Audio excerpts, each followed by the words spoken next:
दोस्तों नमस्कार। आज हम देखेंगे अध्याय 15 प्रायिकता कक्षा 10वीं गणित प्रश्न बैंक 2022 एनसीईआरटी। जी हाँ, एनसीईआरटी जो मध्य प्रदेश सरकार है, मध्य प्रदेश शिक्षा बोर्ड के प्रश्न बैंक जो है पेपर हैं, उसका हम गणित का चैप्टर नंबर 15 देखेंगे। दोस्तों हम आपको क्लियर बताते हैं। फर्स्ट में क्या होता है कि जो स्टूडेंट फर्स्ट बार आते हैं ये चैप्टर देखते हैं, फिर वो बोलते हैं कि सर इसके बाकी के चैप्टर आप कंप्लीट करा दें। तो बाकी के चैप्टर की जो लिंक है आपको इसी वीडियो के डिस्क्रिप्शन में आप यदि जाकर देखेंगे तो आपको पूरे के पूरे चैप्टर जो है व्यवस्थित मिल जाएंगे। डिस्क्रिप्शन का मतलब यह है जैसे कि 3 पट्टी होती है, ठीक।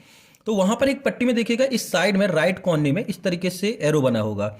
इस एरो पर आप क्लिक करेंगे तो लिस्ट खुल के आएगी। वहां पर आपको सभी चैप्टरों की जो है लिंक जो है मिल जाएगी। आप उस पर क्लिक करके सभी चैप्टरों को आराम से देख सकते हैं। सभी वीडियो में आपको ये डिस्क्रिप्शन वाली जो लिंक है वो मिल जाएगी। तो हम चालू करते हैं आज अध्याय 15। अध्याय 15 में दोस्तों प्रायिकता प्रोबेबिलिटी की बात करते हैं। प्रश्न नंबर 5। प्रश्न नंबर 5। और हाँ दोस्तों, प्रश्न जो है बहुत बड़े बड़े हैं तो हम उनको यहाँ पर से नहीं लिखेंगे क्योंकि टाइम जो है अब अपने पास कम है, आपके पास भी कम है। तो आप प्रश्न देखने के लिए प्रश्न बैंक सामने खोल कर रखें। प्रश्न 5 कह रहा है, एक चित्त प्राप्त करने की प्रायिकता ज्ञात कीजिए जब एक सिक्के को एक बार उछाला जाता है। साथ ही एक पट्ट प्राप्त करने की भी आपको प्रायिकता ज्ञात करनी है। कहने का मतलब यह है कि आप यदि एक सिक्के को उछालते हैं, ठीक है, तो चित्ताने की और पट्टाने की प्रायिकता आपको निकालनी है। तो हम आपको फॉर एग्जांपल बता दें, एक सिक्का जो होता है इस तरीके से, आप इस क्वेश्चन को अच्छे तरीके से ध्यान से देखिएगा क्योंकि इसके बाद जितने क्वेश्चन है वो सब इसी से रिलेटेड है। कॉन्सेप्ट यहां पर आपको क्लियर हो जाएगा। जैसे एक सिक्का है, उसमें दो चीजें होगी, है ना, दो पॉसिबिलिटी होगी, दो संभावना होगी। एक होगी हेड की और एक होगी टेल की। यदि आप सिक्के को पलटते हैं तो आपको हेड मिलेगा या टेल मिलेगा, और तीसरी कोई चीज नहीं मिलेगी। तो इसको बोलते हैं अपन कुल परिणाम। क्या बोलते हैं? कुल परिणाम। तो यहां हम लिख सकते हैं कुल परिणामों की संख्या। कुल परिणामों की संख्या। कुल परिणामों की संख्या। और इसको चाहो तो आप दर्शा सकते हैं किसी से भी। तो कुल परिणामों की संख्या अपन लिख लिए NS, ठीक है। कुल परिणामों की संख्या NS कितनी है? 2। कौन कौन सी? हेड और टेल। ये लिखना जरूरी नहीं है। अब पट्टाने की संख्या या पट्टाने की संभावना बोलते हैं अपन उसको। पट्टाने की संभावना। पट्टाने की संभावना। पट्टाने की संभावना, इसको हम बोलते हैं एनी। क्या हो गया? एनी। पट्टाने की संभावना 1। क्यों? क्योंकि इस सिक्के में केवल एक पट्टा है ना। तो जब ये वाला पट्टा आएगा, मान लो आपने सिक्के को पलटा, कोई भी एक सिक्का है उसको आप पलटेंगे तो या तो हेड आएगा या टेल आएगा। और हेड कब आएगा? जब ये हेड वाली टर्म आपको ऊपर दिखेगी तभी हेड आएगा, अदरवाइज हेड नहीं आएगा। तो उसमें केवल एक पट्ट होता है, एक टेल होता है। तो पट्ट आने की संभावना n = 1। और दोनों का पूछा है तो अपन उसका भी लिख लें। तो चित्त आने की संभावना। संभावना और प्रायिकता में बहुत अंतर है दोस्तों। चित्त आने की संभावना। चित्त आने की संभावना, सॉरी, संभावना। इसको लिख लिया अपन ने Ne2। क्या लिख लिया? Ne2 कितनी है? 1 है। पट्टाने की संभावना भी 1 है और चित्ताने की संभावना भी 1 है। लेकिन अपन को निकालना क्या है? प्रायिकता, ठीक है। क्या निकालना है? प्रायिकता। तो प्रायिकता का सूत्र होता है, प्रायिकता इसको हम इंडिकेट करते हैं PE से। किससे? PE से। तो PE बराबर होता है अनुकूल परिणामों की संख्या। अनुकूल मतलब से जो पूछा जाता है। जैसे यहां पट्ट पूछा है तो इसकी कितनी संख्या है, चित्त पूछा है तो इसकी कितनी संख्या है। तो इसको बोलते हैं अनुकूल। अनुकूल पूरा चाहो तो लिख ले, अनुकूल परिणामों की संख्या। अनुकूल परिणामों की संख्या बट्टे कुल परिणामों की संख्या। हाँ, एक चीज और दोस्तों, हमेशा कुल परिणाम बटे में अर्थात से नीचे आता है, डिनोमिनेटर में आता है। हमेशा इस चीज का ध्यान रखें कि जो कुल परिणाम होता है वो हमेशा नीचे आता है। तो कुल परिणामों की संख्या लिख सकते हैं या कुल परिणाम लिख सकते हैं, ठीक। तो अपन को इसको और शॉर्ट में लिखना चाहें तो ऐसे लिखेंगे NE = NE, ठीक है। PE = NE upon NS। NE upon NS। S क्या था? कुल परिणाम। हमेशा कभी भी किसी भी क्वेश्चन में मानेंगे तो, और ये NE मान सकते हैं। तो अपन ने इसको NE इसलिए लिखा है क्योंकि अभी अपन ने चित्तपट्ट नहीं लिखा है, सिर्फ प्रायिकता का सूत्र है। अब ये तो प्रायिकता का सूत्र है। अब आपको निकालना है पट्टाने की संभावना और चित्ताने की संभावना दी है। तो पट्टाने की प्रायिकता और चित्ताने की प्रायिकता। अतः पट्टाने की प्रायिकता। पट्टाने की प्रायिकता अपन मान लेंगे PE1। भाई पट्ट जो है, ये देखो यहां पर E1 मान लो, इसको थोड़ी सी गलती हो गई ये, ठीक। तो पट्टाने की प्रायिकता PE1 मान ली, ठीक है। क्या मान ली? PE1। तो ये हो जाएगी NE1 अपॉन NS। तो NE1 की वैल्यू है 1 और NS है 2, तो 1/2। इसी तरीके से अब हमें निकालना क्या है दोस्तों, पट्टाने की, तो अपन ने निकाले चित्ताने की प्रायिकता। क्या निकालने की? चित्ताने की प्रायिकता। तो हम लिखेंगे चित्त आने की प्रायिकता, तो इसको हम लिख सकते हैं PE2। तो ये हम लिख देंगे Ne2, अनुकूल परिणाम इसके Ne2 अपॉन NS। दोस्तों शॉर्ट में भी आप लिख सकते हैं, लेकिन व्यवस्थित लिखेंगे तो आपको नंबर जो है पूरे मिलेंगे, स्टेप के नंबर मिलते हैं गणित में। Ne2 भी 1 था और ये तो 2 है ही है, तो ये हो गया आपके आंसर N 1/2। देखते हैं अगला क्वेश्चन। अगला प्रश्न कह रहा है कि एक पासा है, पासा समझते हैं आप, डाइस जिसको बोलते हैं। इस तरीके से ये जो पासा होता है, जब अपन लूडो खेलते हैं, सांप सीढ़ी खेलते हैं या कोई भी गेम खेलते हैं, 6 फलक जो होते हैं, देखो यहाँ पर 1 से लेकर 6 तक गिनती लिखी होती है, इसको पासा या डाइस बोलते हैं। प्रश्न कहता है एक पासे को एक बार फेंकते हैं, तो पहला प्रश्न हल कर रहे हैं, ठीक है, मान लो, तो 4 से बड़ी संख्या प्राप्त होने की प्रायिकता आपको बतानी। तो सबसे पहले तो उस पासे में कुल कितने परिणाम हैं भाई, कितने परिणाम हैं, क्या क्या आ सकता है, 1 से लेकर 6 तक आ सकता है, मतलब कुल परिणाम 6 है। तो आप इसको लिख सकते हैं कुल परिणाम NS बराबर 6। बस ज्यादा अपन को फालतू नहीं लिखना, कुल परिणाम 6 पहले का आंसर कर रहे हैं, ठीक। तो क्या पहला 4 से बड़ी संख्या, तो 4 से कितनी बड़ी, 4 से बड़ी संख्या की संभावना, 4 से बड़ी संख्या है, ज्यादा भी नहीं लिखना है आप, 4 से बड़ी संख्या NE1 लिख दें, क्योंकि 2 क्वेश्चन है उसी में बनाना है। तो 4 से बड़ी संख्या कौन कौन सी हो जाएंगी, 1 से 6 तक यदि आप गिनते हैं तो 4 से बड़ी संख्या हो जाएगी आपकी 5 और 6। तो केवल क्या हो जाएगी, देखो 4 से बड़ी से 5 और 6 है, मतलब केवल 2 संख्याएं हैं, 5 और 6 नहीं लिखना दोस्तों। मान लो इसमें 1 2 3 4 5 और 6 संख्या है पासे में, अब वो सिर्फ 4 से बड़ी बोल रहा है, तो पड़ी लेना है 5 और 6, तो कितनी है, 2 संख्याएं हैं, तो आगे 2। तो प्रायिकता हो जाएगी 4 से बड़ी आने की, पहला कर रहे हैं तो प्रायिकता हो जाएगी PE1, अपन ने PE1 नाम दे दिया, इसको दिया है, तो अपन लिख सकते हैं इसको Ne1 अपॉन NS। दोस्तों एक चीज याद रखिएगा, इस यहां पर हमने शब्दों में लिखा था ना, अनुकूल परिणामों की संख्या बटे कुल परिणामों की संख्या, तो ये सब चीजें यदि आप नहीं भी लिखते हैं डायरेक्ट इसको कर सकते हैं, ठीक है। कुल परिणाम बराबर ये 4 से बड़ी संख्या इतनी है, तो प्रायिकता हो जाएगी Ne1 अपॉन से NS। यहाँ आप चाहें तो एक लाइन जोड़ सकते हैं, 4 से बड़ी संख्या आने की प्रायिकता, हम नहीं लिख रहे हैं, आपको क्लियर हो जाएगा। और ये हमने पहले क्वेश्चन में ऊपर से नीचे तक पूरा व्यवस्थित इसलिए लिखा है जिससे कि आपको समझने में समस्या ना हो। बस अब आप यहाँ वैल्यू रख देंगे, तो ये हो जाएगा PE1 इज इक्वल टू 2/6, और 2/6 मतलब 1/3, तो आपका आंसर आ गया पहले का 1/3। अब दूसरा कह रहा है कि 4 से छोटी या उसके बराबर संख्या प्राप्त होने की प्रायिकता। तो 4 से छोटी या बराबर, 4 से छोटी या बराबर का मतलब यह है कि 4 भी उसमें शामिल होगा, बराबर संख्या की संभावना जो आप लिखना चाहें, इसको Ne2, अनुकूल परिणाम को हमेशा E से इंडिकेट करना है, ठीक है। तो कितना, 1 भी शामिल होगा, 2 भी शामिल होगा, 3 भी शामिल होगा, 4 भी शामिल होगा, तो मतलब कितनी संख्या हो गई, 4, ठीक। तो प्रायिकता हो जाएगी PE2 बराबर Ne2 अपॉन NS।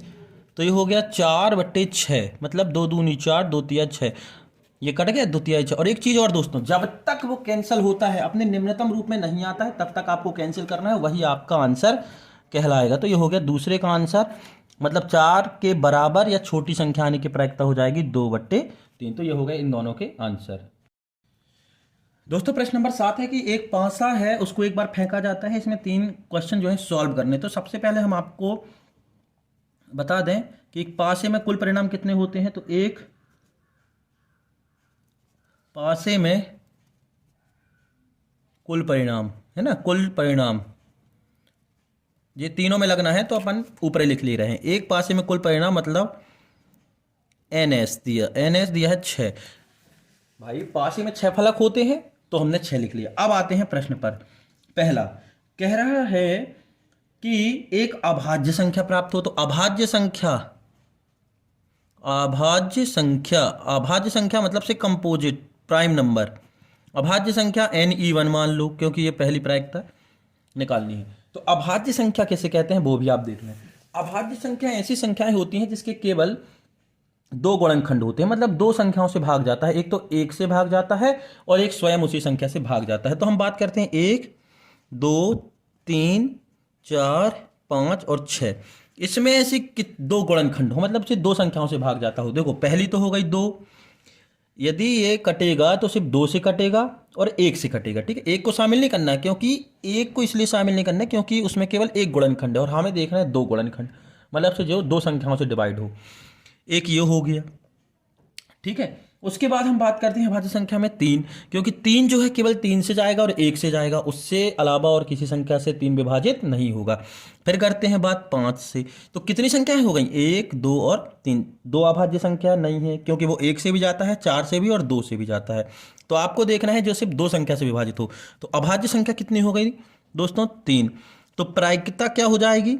देखो हम बहुत शॉर्ट में लिख रहे हैं, उससे कोई दिक्कत नहीं है। तो प्रायिकता हो जाएगी PE1 is equal to NE1 upon NS, NE1 upon NS। तो ये हो जाएगा PE1, आप चाहो तो शब्दों में भी लिख सकते हैं कि अभाज्य संख्या प्राप्त करने की प्रायिकता। ठीक है, शब्दों में आप लिख सकते हैं।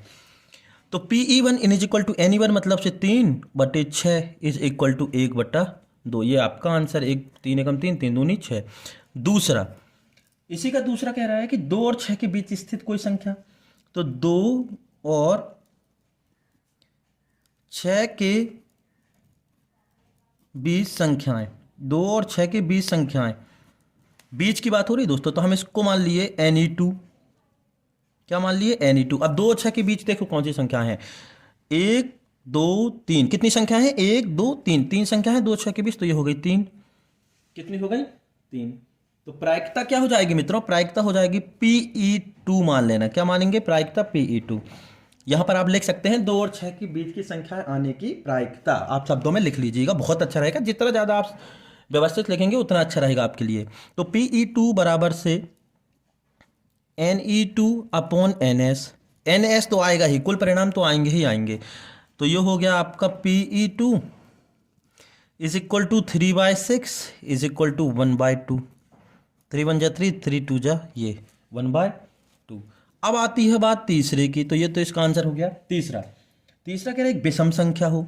तो विषम संख्या या विषम संख्याएं, विषम संख्याएं NE3 मान लो। ये सब एक ही चीज से कनेक्टेड है, इसलिए इसको आगे बढ़ाते जा रहे हैं। ठीक, अब विषम संख्याएं कौन सी होती हैं? जो 2 से विभाजित नहीं होती हैं। जो 2 से विभाजित नहीं होती हैं, जो 2 से विभाजित हो जाती हैं वो सम संख्याएं कहलाती हैं। तो विषम संख्याएं देखिए कौन कौन सी हैं। पहली विषम संख्या हो गई 1, दूसरी विषम संख्या 3 और तीसरी विषम संख्या 5। और कोई संख्या दिख रही है इसमें? विषम संख्या होने को 7 भी है, लेकिन वो पासे में नहीं आती है, तो आप उसको काउंट नहीं करेंगे। यहाँ से पासे के अंकों की बात हो रही है, तो 3 है। तो विषम संख्या NE3 की संख्या कितनी आ गई? 3। तो प्रायिकता कितनी हो जाएगी? PE3 is equal to NE3 upon NS। कहने का मतलब 3/6 मतलब 1/2। ये कट गया ना, 3 दूनी 6। तो ये हो गया PE3 इज इक्वल टू 1/2। तो ये आपका आंसर। तो तीनों के आंसर आ गए और सब में आंसर आप जरूर लिखें। इसमें भी लिखें, इसमें भी लिखें और अगले पीछे वाले में भी आंसर लिखें। देखते हैं अगला प्रश्न। दोस्तों प्रश्न नंबर 8 है। हम आपसे फिर से अनुरोध करेंगे कि आप प्रश्न बैंक जो है सामने रख लें, या प्रश्न बैंक के जो क्वेश्चन हैं आपके पास उनको सामने रख लें। ठीक है, जिससे कि समझने में दिक्कत ना हो। बहुत बड़े बड़े प्रश्न हैं दोस्तों, लिखने में समय वेस्ट हो जाएगा, इसलिए हम क्वेश्चनों को नहीं लिख रहे हैं। प्रश्न 8 है। एक थैली में लाल गेंद है, एक पीली गेंद है और एक नीली गेंद है। ठीक है, 3 गेंदें हैं दोस्तों। तो कुल गेंदों की संख्या, कुल गेंदों की संख्या अच्छे से ध्यान दीजिएगा। ये हमें एक एक संख्या में है तीनों कलर के। तो कुल गेंदों की संख्या NS, कुल गेंदों की संख्या NS और NS कितना दिया है? 3। कितना दिया है? 3। कुल गेंदों की संख्या कितनी दी है? 3। मतलब सीधी सी बात है। देखो वो येलो दी है एक, रेड दी है एक, और आपको क्या दी है? एक दी है येलो, एक दी है रेड और एक दी है ब्लू। क्या दी है? ब्लू, नीली। हमने इस तरीके से आपको बता दिया, सब एक एक गेंद हैं। अब प्रश्न देखिएगा। प्रश्न कह रहा है पहला, पीली गेंद होने की प्रायिकता क्या होगी? कौन सी? पीली गेंद, यानी कि येलो गेंद। भाई तो पीली गेंद होने की प्रायिकता, तो इसकी संभावना कितनी है? एक, क्योंकि एक ही पीली गेंद है, तो प्रायिकता हो जाएगी PE1 is equal to NE1 upon NS। भाई पीली गेंद कितनी है, उसमें एक ही है ना, तो NE1 बराबर अपर से एक लिख दी। संभव परिणामों की संख्या लिखते हैं अपन, लेकिन अगर आप शब्दों में लिखेंगे तो ठीक है, नहीं लिखेंगे तो कोई दिक्कत नहीं है। तो NE1 इज इक्वल टू 1 और NS तो 3 है, तो ये आ गया आपका आंसर। दूसरा दूसरा कह रहा है कि लाल गेंद होने की प्रायिकता, तो अपने पास लाल गेंद कितनी है? NE2 मान लिया, एक ही है। लाल गेंद होने की कुल संभावना या संभव परिणामों की संख्या आप शब्दों में लिख सकते हैं। देखो ऐसा लिख सकते हैं, आप सभी में लिख लीजिएगा, लाल गेंद की संख्या या लाल गेंद के लिए संभव परिणामों की संख्या। तो प्रायिकता हो जाएगी PE2 is equal to NE2 upon NS। तो ये हो गया आपका 1/3, ये भी आंसर 1/3। तीसरी बात करते हैं नीली गेंद होने की प्रायिकता। तो भाई नीली गेंदों की संख्या कितनी है? नीली गेंदों की संख्या भी एक ही है, तो प्रायिकता हो जाएगी PE3 is equal to NE3 upon NS। NE3 upon NS, तो ये तो 1 ही है और कुल परिणाम 3 है, तो ये आपके आंसर। तो ये तीनों हो गए कि नीली गेंद होने की प्रायिकता भी 1/3 होगी, लाल होने की प्रायिकता या प्रोबेबिलिटी 1/3, और नीली गेंद होने की प्रायिकता भी 1/3। प्रश्न नंबर 9 है दोस्तों, एक बक्से में 3 नीले, 2 सफेद और 4 लाल कंचे हैं। कुल मिलाकर अपन यहां लिख लें, ठीक है। कितने कौन कौन से रंग की दी हैं? नीले। तो नीले कितने कंचे हैं? नीले नीले दिए हैं 3, ठीक है। सफेद सफेद दिए हैं 2, और लाल भी दिए हैं आपको, लाल कंचे दिए हैं। कितने हैं लाल कंचे? मान लो 4। ये एक बॉक्स है या एक डब्बा है, जो कुछ भी है, तो कुल कितने कंचे होगा? अभी हमें कुल से मतलब है, कुल कंचे। और कुल कंचे मतलब अपन किससे इंडिकेट करते हैं हमेशा? कुल को या सभी संभव परिणामों को NS। तो 3 2 5 4 9, कितने हो गए? 9। भाई कुल कंचे कितने हो गए? 9। 3 2 5 और 5 4 9। हमें कुल से मतलब है दोस्तों, यहां पर ध्यान दीजिएगा, कुल से मतलब है, ठीक है। कुल संभव परिणाम ये है। अब प्रश्न क्या पूछ रहा है उस पर ध्यान देते हैं। पहला पहला कह रहा है कि इसकी क्या प्रायिकता है कि कंचा सफेद है। तो सफेद होने की संभव परिणामों की संख्या या सफेद कंचों की संख्या, सफेद कंचों की संख्या, सफेद कंचों की संख्या, इसको मान लो, सूत्र में लिखने में दिक्कत ना हो। NE1, ये सफेद कितने हैं? 2। तो प्रायिकता हो जाएगी PE2 P1 is equal to NE1 upon NS। प्रायिकता हो गई सफेद कंचे, हाँ आप शब्दों में भी लिख सकते हैं, सफेद कंचे होने की प्रायिकता PE1। तो ये हो गया आपका 2/9। कितना हो गया? 2/9। अब दूसरा कह रहा है, क्या कह रहा है देखो, ये नीला कंचा हो, तो नीले कंचे की प्रायिकता आप संभावना मान लो NE2। संख्या, नीले कंचे की संख्या कितनी है? नीले कंचे की संख्या ये आपको दिया है ना 3, नीले कंचे 3 है, तो प्रायिकता हो जाएगी PE2 is equal to NE2 upon NS। 3/9 बराबर 1/3, 3 से ये कट गया, तो 1/3, ये आपका आंसर आ गया। इसी तरीके से आप तीसरा कह रहा है लाल कंचे होने की प्रायिकता। तो लाल कंचे होने की प्रायिकता के लिए आप डायरेक्ट हम लिखे दे रहे हैं, बाकी यही काम करना है। ये हो जाएगी PE3, आप डायरेक्ट नहीं लिखिएगा दोस्तों, आपको व्यवस्थित ही लिखना है जैसा है। तो कितने हैं लाल कंचे? देखो 4 हैं। कितने हैं? 4 है, तो ये हो जाएगा 4/9। तो ये कैंसिल तो होने वाला नहीं है, तो ये इसका आंसर। और आपको चेक यदि करना है तो इन तीनों को जोड़ोगे, मतलब इन तीनों प्रायिकताओं को यदि आप जोड़ोगे तो एक आना चाहिए। मतलब 4/9 और 1/3 और 2/9, इन तीनों को यदि आप जोड़ेंगे तो 1 आएगा परिणाम, तो आपका आंसर सही है। अदरवाइज आपके आंसर में किसी प्रकार की कोई गलती है। दोस्तों प्रश्न नंबर 10 है कि एक थैले में, देखो हम बता दें 10वां प्रश्न, ठीक है।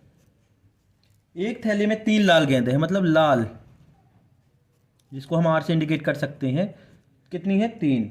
और काली गेंद भी है एक थैले में, काली, जिसको हम B से इंडिकेट कर सकते हैं। तो कितनी है ये? 5, ठीक है। तो कुल गेंद कितनी हो गई? कुल परिणाम भाई जिससे आपको निकालना है। तो ये टोटल कितनी हो गई, एन एस अपन इसको मान लें क्योंकि ज़रूरत पड़ेगी। तो एन एस अपन में 5 और 3 8 हो गया, डायरेक्ट जोड़ दिया, ठीक। तो कुल परिणाम हो गया 8। अब आते हैं प्रश्न पर। पहला, एक गेंद यदि निकाली जाती है तो इसकी क्या प्रायिकता है कि वह गेंद लाल होगी। तो लाल होने की संभावना, तो लाल गेंदों की संख्या, लाल गेंदों की संख्या लिख सकते हैं या संभव परिणाम, लाल गेंद निकलने के संभव परिणामों की संख्या। तो इसको लिख दिया अपन ने NE1। तो लाल तो आपको मालूम है ये 3 है, कितनी है, 3 है, ठीक। अब प्रायिकता निकालनी है, तो प्रायिकता तो आप चाहो तो NE1 लिख लें या PR लिख दें। PR भी लिखेंगे तो कोई दिक्कत नहीं है, ये लाल से समझ जाएगी कि लाल की प्रायिकता है। तो ये हो जाएगी NE1 अपॉन NS, कुछ भी, ठीक। तो PR is equal to NE1 कितना हो गया, NE1 है 3 और कुल है 8, तो ये हो गया 3/8। ये आपका आंसर आ गया पहले का, 3/8। अब पूछता है कि लाल नहीं हो। अब यहां पर ध्यान दीजिएगा, लाल ना होने की प्रायिकता। तो दूसरा, तो लाल ना होने की प्रायिकता, लाल ना होने की प्रायिकता, लाल ना होने की प्रायिकता बराबर होता है लाल 1 माइनस लाल होने की प्रायिकता, 1 माइनस लाल होने की प्रायिकता। ये सूत्र लगाना है दोस्तों आपको, यदि आप ये दो सूत्र नहीं लगाएंगे तो गलत हो जाएगा। कभी भी यदि इस तरीके का प्रश्न आता है ना होने वाला, तो आपको यही सूत्र लगाना है कि होने की प्रायिकता बराबर 1 माइनस ना होने की प्रायिकता, या ना होने की प्रायिकता बराबर से 1 माइनस होने की प्रायिकता, 1 माइनस होने की प्रायिकता, ठीक है। तो ये तो हुआ ना होने की प्रायिकता। तो लाल ना होने की प्रायिकता को इंडिकेट करेंगे PR बार। कभी भी यदि होने की प्रायिकता आपने निकाली है और ना होने की पूछता है तो उसके ऊपर हमेशा बार इंडिकेट करने हैं। लाइन इंडिकेट, लाइन खींच देंगे, इसको बार पढ़ते हैं। तो PR बराबर 1 माइनस 3/8, क्योंकि लाल होने की प्रायिकता कितनी है, 3/8। तो अब इसको परिमेय संख्या का घटाना, तो LCM आ गया 8, ये हो गया 8, 8 माइनस 3 बराबर 5/3। तो ये ना होने की प्रायिकता अर्थात से PR bar is equal to 5/3 नहीं है, ये 8 है, ये 8 था ना अपना, ये गलतियां देखने का, ये आपका आंसर। ये प्रश्न 11 दोस्तों, प्रश्न 11 जो है बहुत ही अच्छा प्रश्न है। थोड़ा सा आपको ध्यान देना पड़ेगा, यहाँ पर से कैलकुलेशन कम है, ठीक है। एक थैली में नींबू की महक वाली गोलियां हैं, कहने का मतलब है ये एक थैला है इस तरीके से, और इस थैली में नींबू की महक वाली लेमन फ्लेवर की है ना, लेमन फ्लेवर की जो है गोलियां हैं मान लो इस तरीके से, कितनी भी हो, ये नहीं दिया उसने, संख्या नहीं दी है, ठीक। लेमन फ्लेवर की है, नींबू की महक वाली, नींबू फ्लेवर की गोलियां हैं, ठीक है। प्रश्न को समझिएगा। बिना थैली में झांके उसमें एक गोली निकालती है, मतलब से हमने इसमें हाथ डाला और एक गोली निकाली, तो इसकी क्या प्रायिकता है। पहला, इसकी क्या प्रायिकता है कि संतरे की महक वाली गोली निकलेगी, इसकी क्या प्रायिकता है कि संतरे की महक वाली गोली निकलेगी। तो भाई इसकी प्रायिकता होगी 0, क्योंकि इसमें संतरे की महक वाली गोली है ही नहीं। तो अपन अब इसको करते हैं, माना संतरे की महक वाली गोली होने की प्रायिकता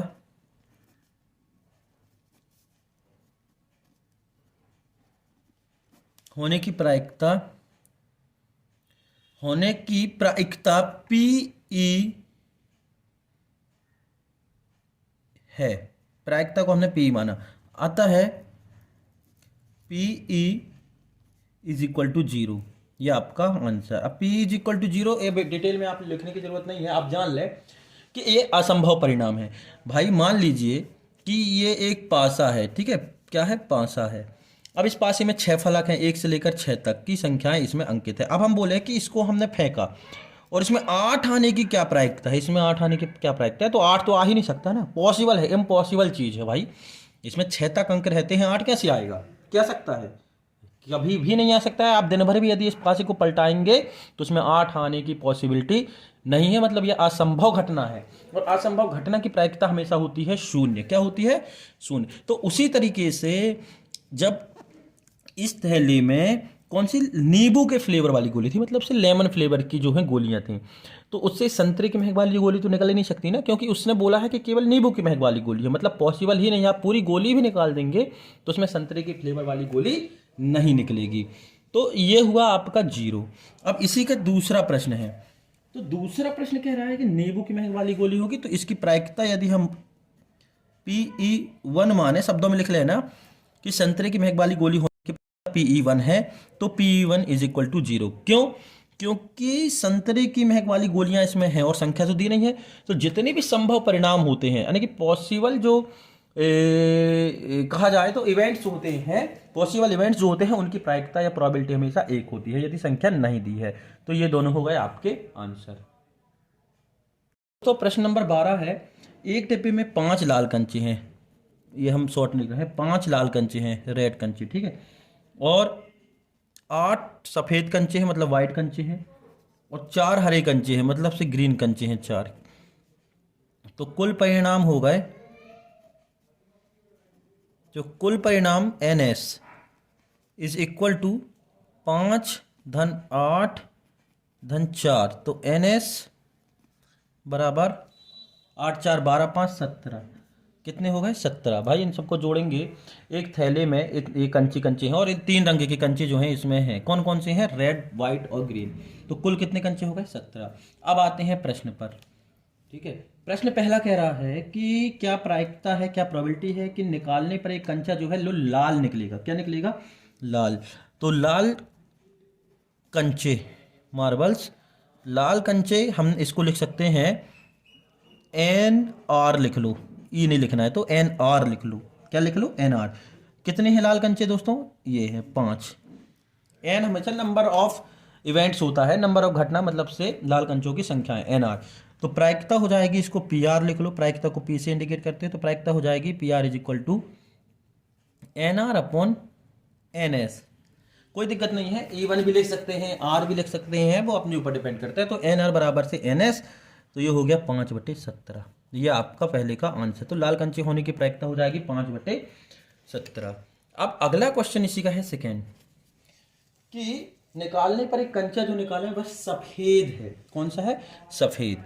तो सफेद कंचे कितने हैं?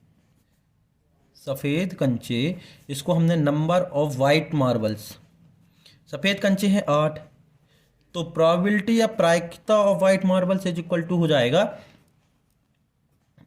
Number of white marble upon total number of marbles.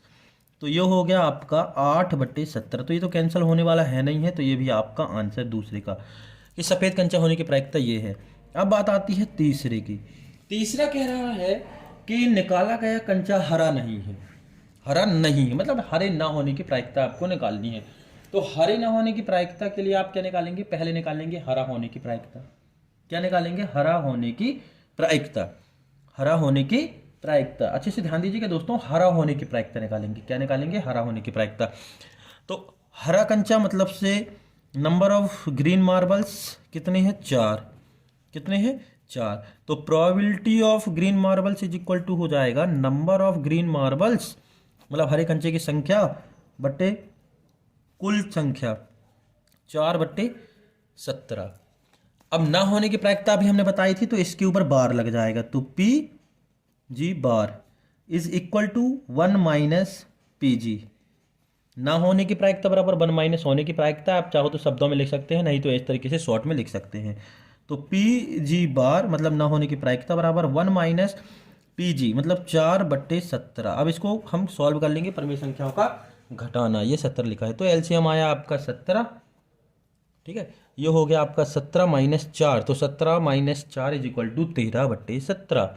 तो ये आ गया आपका आंसर। तो हरा ना होने की प्रायिकता 13/17। ये हुए आपके तीनों आंसर। देखते हैं हम इसके आगे। दोस्तों एक चीज़ और आपसे कहना चाहेंगे कि यदि आपको ऐसा लगता है कि ये वीडियो आपके लिए हेल्पफुल है, आपको इससे कुछ सहायता मिल रही है, तो वीडियो पर रिस्पॉन्स जरूर दें दोस्तों। कमेंट करें या फिर से लाइक करें, डिसलाइक करें, कुछ भी करें। यदि आपको हेल्पफुल लग रही है, हेल्पफुल नहीं लग रही है, आपके पसंद की नहीं है, काम की नहीं है, तो आप उसको डिसलाइक भी कर सकते हैं, जिससे कि हमें ये पता चलेगा कि मतलब से यदि डिसलाइक जाती है और रिस्पॉन्स अच्छा नहीं जाता है, तो हम उसमें कुछ ना कुछ सुधार करेंगे, जो कमी जो है हमारे द्वारा रह गई है। अगला प्रश्न है दोस्तों, बहुत ही इंपॉर्टेंट प्रश्न है और इस प्रश्न से संबंधित बहुत सारी प्रश्न आते हैं, ताश की गद्दी से रिलेटेड है। तो प्रश्न है, एक अच्छी प्रकार से फेंटी गई 52 ताश की पत्ती, मतलब कुल परिणाम दिए हैं, मतलब पूरे, है ना, कितने कुल परिणाम NS, इन इज इक्वल टू 52 ताश की पत्ती है। इसकी क्या प्रायिकता होगी कि एक इक्का होगा, पहला एक इक्का होगा, तो इक्के की संख्या या संभव परिणामों की संख्या लिख सकते हैं, तो हमने लिख लिया इक्के की संख्या, NE1 इज इक्वल टू 4 इक्के होते हैं, तो प्रायिकता हो जाएगी PE1 is equal to NE1 upon NS is equal to 4/52। तो जब 4/52, तो अगर कैंसिल होता है तो कैंसिल करना है, तो एक इक्का होने की प्रायिकता, शब्दों में लिख रहे एक इक्का होने की प्रायिकता PE1 इज इक्वल टू 4/52, तो ये 4 से कट के 4 एकम 4, 4 तिहाई 12, मतलब 1/13। दूसरा प्रश्न है कि एक इक्का ना होने की प्रायिकता, तो इक्का ना होने की प्रायिकता बहुत ही इजी है, इक्का ना होने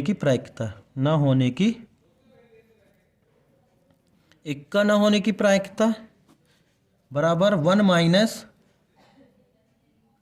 इक्का होने की प्रायिकता। अभी बहुत, ये फॉर्मूला अच्छे से याद कर लीजिएगा दोस्तों, इक्का ना होने की प्रायिकता बराबर 1 माइनस इक्का होने की प्रायिकता। सूत्र के रूप में लिखेंगे तो ये हो जाएगा PE1 बार इज इक्वल, क्योंकि हमने इक्का होने की प्रायिकता क्या निकाली थी, E1, तो ना होने की E1 बार, तो 1 माइनस PE। यदि कोई डाउट हो तो आप कमेंट में पूछ सकते हैं दोस्तों। और हमारे टेलीग्राम चैनल को इंस्टाग्राम और फेसबुक पे सभी जगह आप फॉलो करें, और कोई प्रकार का डाउट होता है तो आप हमारे इंस्टाग्राम पर जो है मैसेज करके हमसे पूछ सकते हैं। तो PE1 bar is equal to 1 minus PE, तो PE1 बार, अब यहाँ E1 नहीं भी लिखेंगे तो चलेगा क्योंकि केवल एक परिणाम दिया हुआ है, तो 1 माइनस 1/13। सॉल्व करें इसको, तो एलसीएम आया आपका 13, और ये हो गया 13 माइनस 1 इज इक्वल टू 12/13, तो इक्का ना होने की प्रायिकता इक्वल टू 12/13, ये आपका आंसर पहले का, और ये 1/13 इक्का होने की प्रायिकता, ये आंसर पहले का, और ये आंसर आपका दूसरे का। अगला प्रश्न है दोस्तों, प्रश्न नंबर 14। बहुत ही अच्छे तरीके से प्रश्न को ध्यान से सुनिएगा। एक डिब्बे में 100 कमीचे हैं, ठीक है, यानी कि कुल कमीचे, कुल परिणाम हमसे चाहे तो लिख सकते हैं, कुल कमीचे NS कितनी है, 100। प्रश्न की लाइन, 100 कमीचे हैं जिनमें अच्छी कमीज मतलब शर्ट, ठीक है, तो अच्छी कमीजें, क्वेश्चन में दिया है अच्छी कमीजें हैं 88, कितनी है 88। उसके बाद थोड़ी सी खराब, मतलब थोड़ी सी बस खराबी है, आप इसको और व्यवस्थित चाहो तो लिख सकते हैं, थोड़ी खराबी है कितने में, 8 में थोड़ी सी खराबी है। और अधिक खराब है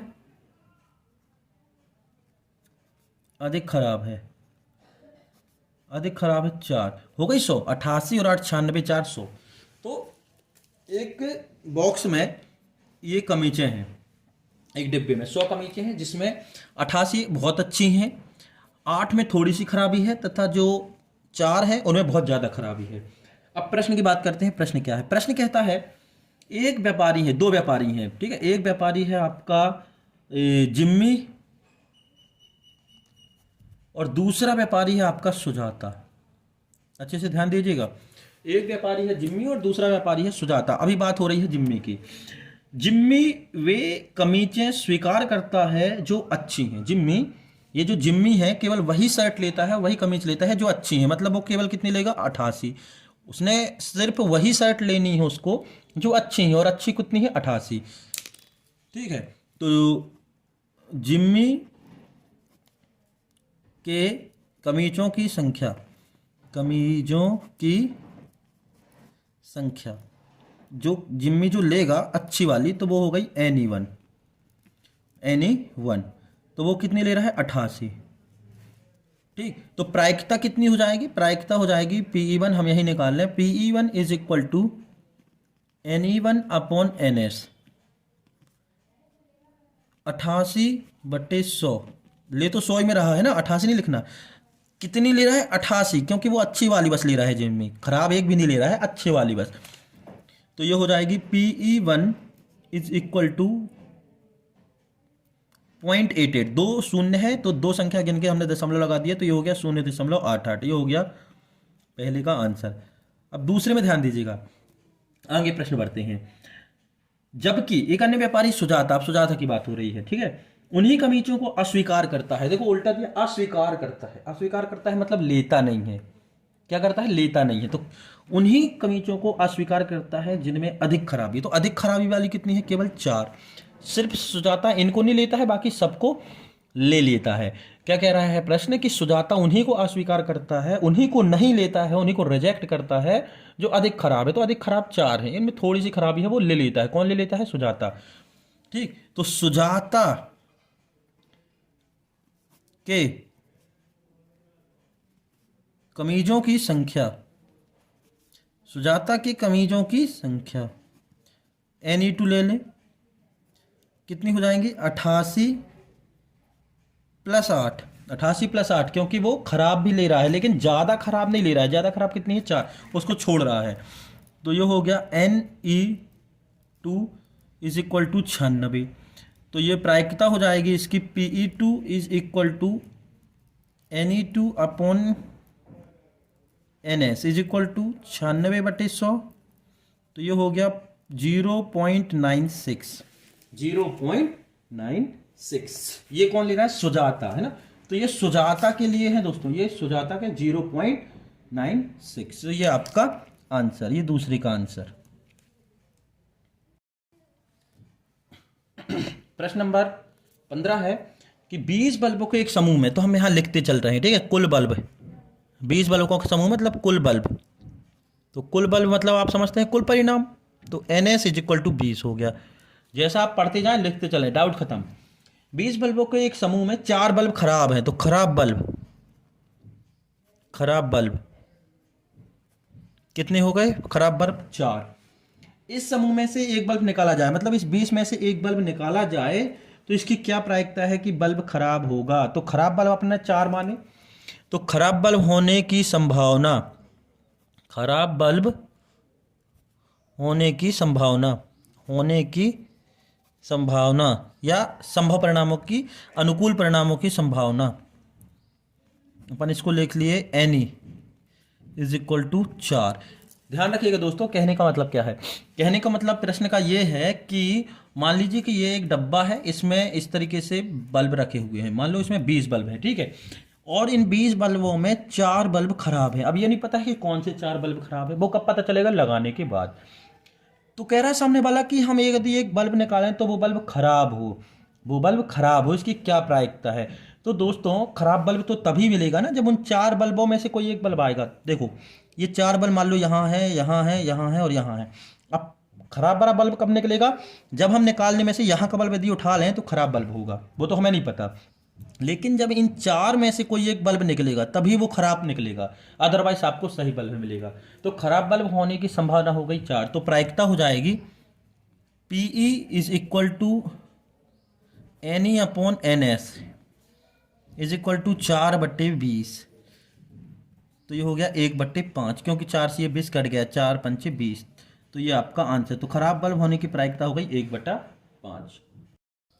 प्रश्न नंबर 16 में देखिए दोस्तों, बहुत ही अच्छा क्वेश्चन है, देखा है 2 खिलाड़ी हैं संगीता और रेशमा, एक मैच खेलते हैं, तो यह ज्ञात है कि संगीता द्वारा मैच खेलने की प्रायिकता, संगीता की प्रायिकता दी है, कितनी दी है, ये P है, संगीता के लिए हमने S लिख लिया क्योंकि उसके नाम का फर्स्ट लेटर दिक्कत ना हो, तो PS दिया है, कितना दिया है 0.62, ये प्रायिकता दी है किसकी, संगीता के मैच जीतने की, तो रेशमा के जीतने की प्रायिकता आपको निकालनी है, ये निकालनी है आपको रेशमा के मैच जीतने की प्रायिकता, तो रेशमा के मैच जीतने की प्रायिकता कब होगी, जब इसके हारने की प्रायिकता होगी, भाई इसके जीतने की प्रायिकता मान लो 100% में रेशमा के जीतने के चांस 70% हैं। कितने हैं? संगीता के जीतने के चांस 70%, 100 में 70%। तो रेशमा के जीतने की प्रायिकता कितनी होगी? 30। कहने का मतलब यही है ना कि 100% में 70% चांस संगीता के जीतने के हैं। किसके? संगीता के। तो रेशमा के जीतने के कितने हो जाएंगे? बचे हुए 30%। मतलब जितने इसके हारने के होंगे, इसके हारने के सिर्फ 30% चांस है। तो जितने इसके बचे हैं, हारने के जितने चांस होंगे उतने चांस होंगे सामने वाली पार्टी के जीतने के। कंफ्यूज नहीं होइएगा दोस्तों। देखो 70% इसके जीतने के हैं, तो रेशमा के जीतने के कितने होंगे? 30%। 30% कैसे आया? इसके जीतने के हमने घटा दिया, मतलब हमने 100 में से 70 को घटा दिया तो हमारा आ गया 30। यही है ना। तो देखो संगीता की जीतने की प्रायिकता दी है और रेशमा की जीतने की प्रायिकता निकालनी है। अतः पी आर मतलब से रेशमा की जीतने की प्रायिकता हो जाएगी 1 माइनस, ये 100 समझ लो, 1 माइनस संगीता की जीतने की प्रायिकता को घटा दिया तो ये हो गया P R is equal to 1 minus 0.62। तो P R is equal to 1 minus, एक में से 6 घटा दिया, 0.62 घटा दिया तो बचा 0.38।